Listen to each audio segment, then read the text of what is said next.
So as an attorney in today's world, do you sometimes feel more like a customer service agent than an actual attorney?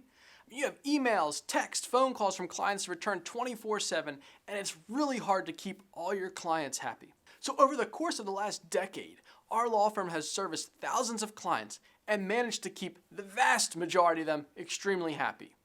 I want to talk to you today about how we did it and how you can apply certain tips and strategies to your law practice to make your relationship and communication with clients a lot less stressful. So please come join us for episode 9 of The Josh Gerben Show.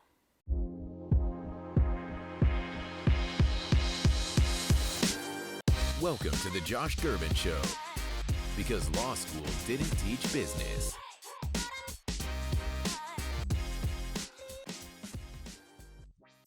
Hi everybody, and welcome to episode 9 of The Josh Gerben Show. Today we're going to talk about client service in the digital age. There are so many ways for clients to get in touch with us and bombard us with messages, and they want responses yesterday. So how do we deal with this? I have managed thousands of clients over the course of the last decade, and I'm here to explain to you how I've done it and some tips and tricks for how you may do it in your practice. So I think the best place to get started with any conversation about how to manage your clients and your communication is ensuring that you have an excellent rapport with your clients. And this starts from day 1 and it continues through day 2, through day 100, through year 5. And what I mean by this is you have to have an excellent bedside manner. I liken the delivery of legal services very much to the delivery of medical services. And as lawyers, I think it's sometimes hard to take ourselves out of the lawyer bubble and understand how things appear from the client side. So to do this, I want you to think about the last time you went to a doctor's office and whether or not that was a positive experience or not. Because we've all been there, right? We've gone to the doctor, we've waited in the waiting room for an hour, we get in to see the doctor about whatever problem it is, and they're just like, they spend 2 minutes with you, they kind of, don't pay much mind to whatever it is you're telling them, whatever you found on WebMD that you're bringing in and saying, I think I have this. They're just basically saying, they're looking you over and they're saying, it's probably this, and here's something, and goodbye, right? And they're in and out of the room. And they didn't even seem to really care about you. They didn't even really seem to care about what your concerns were. And you probably went home thinking, that doctor's no good, right? But then we've all had an experience too where we've walked into a doctor's office, haven't had to wait forever, and that's like a surprise, right? You're like, wow, I got to see the doctor. I only waited for 15 minutes. And then we're in there with the doctor and they're spending time with us. They ask us a few questions about our family. They ask us about what's going on at work. They ask us about how we're feeling and all these different things that are going on in our lives. And they get into whatever the symptoms are you're having. And they spend some time talking to you about what it could be, what they're thinking, how they're evaluating what they're seeing in the moment with you, how they want to treat it, right? All these different things that are just explaining to you. And they're doing it in a way that's not in medicalese, right? They're not using all these big fancy words. They're just talking to you like a human being. And when you leave that doctor's appointment, whether or not that doctor was any good and actually identified what your problem was, you probably left thinking you have a good doctor because they sat there and they listened to you and they explained to you in very clear terms what they wanted to do and why they wanted to do it. Now, what would your clients say about you when they left a meeting from your office or they left a phone appointment with you, our conference call? Would they feel that you took the time to know about them? Do they think that you took the time to understand what their concerns were about their matter rather than just saying, well, this is how the law works, blah, blah, blah, blah, blah, blah, blah, right? Did you actually care? Because if you cared, it will come through to the client that you actually care about them. And if you don't really care, then that's going to come through too. You can't fake authenticity. And just like when you walk into a doctor's office and you have some doctors that genuinely care about their patients because this is what they do and this is what they feel their calling is, do you feel the same way about your clients? So if you do care about your clients, you already are on your way to having excellent client service. Because when you have these conversations with your clients and when you explain what the legal situation is and what the next steps are and what the entire process looks like, and you do it in a way that is not confusing and full of big words and all these other things, but just talking to your client like a human being, then that client's going to leave your office, leave the telephone call, and think, you know what, I got a great lawyer. And because they think they have a great lawyer, and hopefully they do, when they call you or email you again, and you explain to them it can take a couple of days to get back to them, they understand because they know when you get to them, you're going to take the time and you're going to care. So in my practice, ever since I started in 2008, the one thing I've always been able to do with my clients is connect with them on a business level. And here's what I mean. I'm a trademark attorney, right? I help people protect their brand. But typically, there's a lot of business and marketing issues that go into protecting a trademark or registering a trademark or whatever it may be.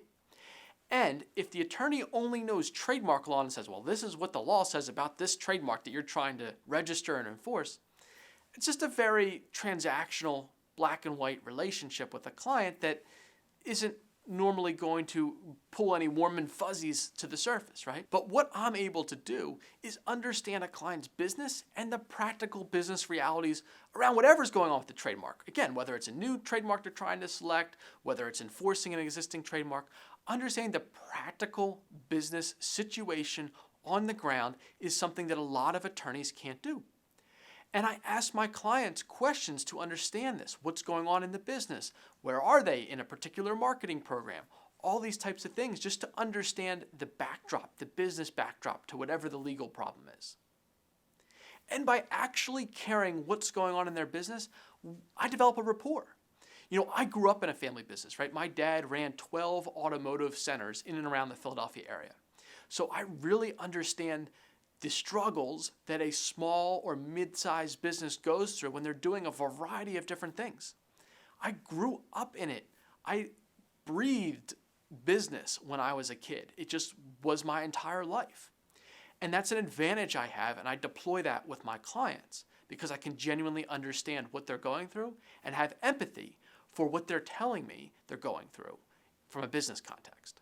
So my recommendation to you is the very first thing that you do when you think about client service is that you think about what special skills do you have? What superpowers do you have to connect with your clients? What's your background? What can you really understand about what your clients are telling you? And how can you explain things to them in ways that just is like normal, right? Not these big words and all these, well, if this happens, that happens, and we end up, who cares what happens 3 years from now? I mean, we care, but what's going to happen today, tomorrow, the next day, 2 weeks from now? Because that's going to depend on how your relationship goes with your client. So now that we've kind of handled the mindset and one of the bigger overarching problems in client service, which is that attorneys just do not connect with their clients a lot of times on a personal or business level. Once you've done that and once you've established the relationship, typically now all you have to worry about is doing 4 things and you'll keep that client happy forever. The first is to set expectations about communication around whatever matter you're working on. So this would involve figuring out how do you respond to emails, phone calls. We'll get into the details in a second, but having expectations set is critical. The second is making sure the other staff and attorneys at your firm follow the same expectations that you've set with the client as they're working with the client as well. There's going to be nothing more frustrating to the client than knowing they can get to you and get the answer they want, but your staff or other attorneys do not get back to them in a timely manner. The third is to be efficient in your communication. There is no client that wants to read an email like this, okay? You need to be able to provide short, concise emails, or you have to figure out a way to communicate differently with your client so that it's an efficient communication. And finally, the most important one perhaps of them all to many clients is to come in on budget. Okay, do not tell a client it's going to cost X and it come back costing, B, C, D. You need to ensure that you're on budget, and if something's going to happen to that you get back to the client and get authorization to go over the intended budget. So the first pillar here is to set client expectations on communication. In my practice, where I have literally thousands of clients, this has been something that's been extremely important for us because we simply get more phone calls and emails in any given day than we can possibly respond to. I remember starting my law practice And the rule at the law firm was if you got a phone call from a client, before 3 o'clock in the afternoon, it had to be returned the same business day. That's great. And if you can do that, fantastic. But I think most of us will say, well, the reality of my schedule is that I just can't return phone calls that quickly, especially because when you return the call to the client, typically they have substantive questions about their matter. And you may need to pull the file and review the file and be ready to talk intelligently to the client about their matter, right? So what I typically do at the start of any engagement is explain to clients that if you need a phone call, it could take 2 or 3 days. In today's world, that can seem like an eternity, right? But on routine matters, there's no reason that a client in today's world needs to expect to get you immediately. If you set the expectation that there's a routine matter and you can work the client in your schedule, in the same calendar week in most cases, and your client's okay with that, then you should be fine. But telling the client that's how it works before you even get started is incredibly important. A lot of times during the engagement process, as lawyers, we know that there's a prospective client out there. We're going to be calling and emailing them back right away, right? That we're like, okay, we got to get back. We want to make sure that no other lawyer gets in there and takes the client from us. And then once they're in the door, we're kind of like, whew, we got them. We'll get back to them when we can. Well, the client's like, wait a second. They feel like it's a bait and switch. When they were trying to become a client, you'd get back to them within the hour. And now it takes 3 days. But setting that expectation when they're engaged is critical. You can say, look, now that we're getting engaged as a client, this is how it works. And I always explain to clients this. If I get back to you right away, I may not have the answers to your question because I haven't had a chance to pull your file and refresh my memory as to what's going on. So if you need to talk about it, let's just set an appointment, right? And we have easy ways to set an appointment. We have a calendaring system online that clients can go in and self-schedule calls. And if they're not there yet, then we have staff that can help them get on my calendar. And in the vast majority of cases, this makes our client communication much smoother. Now, I don't doubt that there's always going to be an emergency here or there. And I think setting expectations about emergencies is important too. I always tell clients, look, if you want the number to my bat phone, right? If you need to shine the Batman signal in the sky or the trademark attorney signal in the sky, I can be available for that. But make sure it's a genuine emergency and not just, I have a question about something, right? Because that's just not the way our practice works. Now, everybody's practice is a little different. Most of my clients do not make up a huge percentage of our overall revenue for a year. And that's just a business decision we make. If you have a client that's 50% of the revenue for the year for your firm, you may have a different level of service that you need to provide that client. You may need to have your own cell phone for that client to call that you answer 24/7 if you have that kind of client, right? But whatever way it goes, even if it's your only client and it's the most important person in the world, understanding what your availability looks like and understanding how they can get in touch with you solves a ton of anxiety and a lot of emails like, I can't get in touch with you. Why can't I get in touch with you? It solves all that kind of problem when they know what the expectation is. And then, of course, you have to deliver on that, right? So let's not forget the back end of this is you have to make sure you're delivering on whatever your promises were. The last thing I want to say about setting expectations on client communication is you also need to make sure the channels are well defined. I find it's a problem. Clients these days, they want to text you. If you want to accept text for your clients, that's fine. Depends on the practice area you're in. I don't like it because I can't really create a file with text. I'd have to print them out somehow. It's a whole ordeal. And I don't need clients emailing, texting me, and calling me. I just can't keep up with all of that, right? So we tell clients, look, we just don't accept text messages as a way of communication. Just not in today's world. Doesn't work like that. An email and telephone is the accepted form of communications. But you need to set that with your clients depending on how you want to communicate with them. Because if they start texting you and texting back, are you creating the right file, right? Are you keeping that communication on file? Are you too available, because you can't ever break away because people are texting you all day long? Figure out what works for you and your firm, but make sure you talk to clients about that so they know how to get in touch with you too. Let them know what your preferred method of communication is and how you work with your clients. And again, the flip side of the coin is if you've got 1 or 2 clients, you may need to communicate the way they want to. So find out the way they want to communicate with you and deliver on that and find software, find whatever you need to find to be able to deliver on the communication style of the client if they are that big and important to your practice. So the second pillar of really good client service is to ensure the other attorneys and staff in your law firm know how you're expecting them to communicate with clients and what the client expectations are as well. One of the things that's very difficult is that, in my world as the owner of the business, and I worry about my clients 24/7, right? And I'm on 24/7 and I'm always responding to people. But that's not the same responsibility level that other attorneys and staff share at our firm. And they're going to have communication with clients just like I do. Ensuring that everybody else at the firm knows, hey, in this particular instance for this client, this is how we're communicating. These are the rules of the road for how we're communicating with this client. And we need to deliver on it, is incredibly important. I've seen too many situations over the years with other law firms where, and even sometimes with us, where someone's used to a certain style of communication from the principal or the person that brought them in, and then other people in the firm start working on the matter and the communication is different, right? It's just not the same. Again, those other folks in the firm also may not have the same rapport with the client that the person that brought the client in has. So if I'm on the phone with the client for half an hour, understanding their business, developing this relationship, but we get to a point in the process where there's another attorney at the firm they've never heard of or worked with before, that other attorney now fighting an uphill battle to get into the client's good graces. So if the client emails that attorney or paralegal or whatever it may be, and that person doesn't get back to him immediately, all of a sudden the expectations and the rapport that person had with me, they're like, well, now they might feel passed off, right? Or they might feel like they're not getting the same level of service.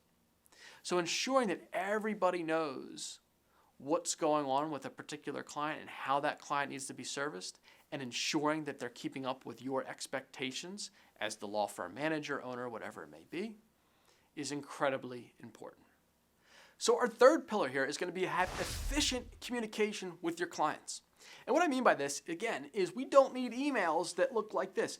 If I get an email that's 10 paragraphs long from a service provider, whether it be my accountant or whoever it is, there's no way I'm going to read that. I am just too busy, and you should assume your clients are extremely busy running their businesses. So if you're going to send an email or you're going to send some kind of message, a voicemail, whatever, make it short and concise. If what you need to explain to the client cannot be done in a short and concise email or phone message, then you likely need an appointment, right? You need to have a conference call, you need to go meet with them, they need to come into your office, whatever it may be. We have a lot of clients that we work through a lot of issues with. And the one thing I can tell you in sending out a lot of emails asking for even very simple things from clients over the years is that people just do not read and really absorb what's in an email that well. They're going through it too quickly. So if we send a client an email and we ask for 3 things, I typically get 1 or 2, right? So I can say, I need these 3 things to file your trademark, and I'll get 1 or 2 back, and I have to send another email to get the 3rd thing.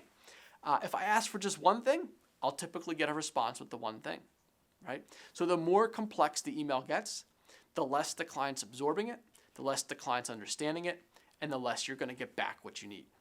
Now, the one tip I can give you here is that if you want to try to avoid a long phone conversation with a client where there's a lot of back and forth because you think you can just present the client with information, let the client absorb it before you even get on a phone call, is there's software. We use a program called Snagit, okay? And what Snagit allows me to do is I create a little screen capture on my screen, and I have a microphone at my desk, and I can talk to client through the screen capture. So if I'm saying, hey, here's your trademark application, right? We got a refusal. Here's the reason for the refusal. Bring that trademark in. Show them the difference in the goods and services, show them the difference in the marks, explain the arguments we'd want to make, how we'd go about it, what the process looks like. I spend 4 minutes on the video, right? And then I can send the client a link to the video. Now, they've got a video they can watch on repeat. So if I'm saying something that they're not quite getting and they want to watch it a couple of times, they can. Plus, it's not they have to sit there and read through this text and really understand the way that I write, because the way I write might not be the way that they really can understand. But if I'm just talking them through something, it's a lot more likely they're going to get it. And that saves me a lot of time on endless conference calls or meetings because I can put the information together and put it to the client. Now, the client may still have questions, but they've got the vast majority of the information and they've understood it before we have to have a conversation. And I will just tell you, and I will leave you with this on the Snagit thing or whatever screen capture software you want to use. I have received such positive feedback on this over the years because clients also don't look forward to getting on the phone with their lawyer, right? Or coming into the law office. They got other things they need to be doing. And by being efficient in my communication and just giving the client the information they need in a very easily digestible manner, they are grateful for that. And it goes again toward building the rapport with the client. So our final pillar today is budget, and this is just critical, right? If you tell a client something's going to cost $3,000 and you show up with a $10,000 bill, you may as well just move towns, right? You're going to get bad reviews. The client's going to be furious with you. You have to keep an eye on budget. In my firm, we do mostly flat rate work, and this is helpful because as we go through the process, some clients we spend more time on for whatever reason, more communication, a little bit more complicated. Some clients spend a little less time on because it's a little bit more streamlined. They're more streamlined in their communication or their matters a little bit less complicated. And that's where flat fees really work because in some instances you may lose a little bit, if you will, and in other instances you may win a little bit. But it all evens out over time, and ultimately you're delivering the same value to each individual client. But if you can't do flat rates, and I understand there's instances where flat rates are not really ideal, you need to make sure you're constantly on budget with clients. When we work on an hourly rate matter, what I typically tell clients is, look, we have a capped hourly rate. And what that means is we're going to start with an initial budget, let's call it $2,000. And we'll bill against that $2,000 until we get close. And at that point, we'll stop and say, hey, we're close to that initial limit. Here's where we are in your matter. Are we okay to keep proceeding? Because now the client understands, okay, this is how the bill has looked so far, and I can approve another $2,000, $3,000 a time, whatever it is, because I know they've made enough progress to justify their bill, and then we'll continue to have check-ins throughout the process. Again, going to depend on who your clients are, right? If you have a client that's a Fortune 500 company, they're going to be a little less concerned about every couple $1,000s. But if you're dealing with people that are paying you as a small business, medium-sized business, these budgets are going to become incredibly important that you keep an eye on. And the minute you just forget about budget and send client a bill that's outside their expectations, you've just ruined all the rapport you've ever had with that person. Because that's all they're going to see now is the money. So keep that in check, keep a close eye on it, and keep talking. Be open and honest. Have lines of communication about money. Just like you always want to have lines of communication with the spouse, even if, about tough subjects, you want to have lines of communication and be very open about money and budget to your clients. And this, again, will go a long way. If you're someone who always keeps his or her word about what something's going to cost and what you're going to be able to deliver, you're going to earn that trust and a longer leash from your clients as time goes on. So I hope you've enjoyed today's episode. As you can see, client service really starts with the relationship that you can have with your clients, and the rapport that you build over time gives you a longer and longer leash on what you can do and not do with a particular client. But the bottom line is every client's likely to be different, and just always remember your bedside manner. And if you do that right, the vast majority of times you're going to have clients that are extraordinarily happy with you and your law firm, and spread the word to others. So if you enjoyed the show today, please do me a favor. If you're listening on iTunes, please subscribe, rate, and review us. This helps other people find the podcast. If you're on our YouTube channel, same thing, subscribe, leave some feedback. All these things help us have other lawyers discover the content online through the magic of algorithms at Google and Apple. Also, if you'd like to connect with us further, I'm on social media. We got Instagram, we got Facebook, LinkedIn. Those are the 3 places we're at. Come find me. If you have any questions or would like to suggest a show topic, my email address is just josh@joshgerben.com. So again, hope you enjoyed the show today, and we'll look forward to seeing you next time.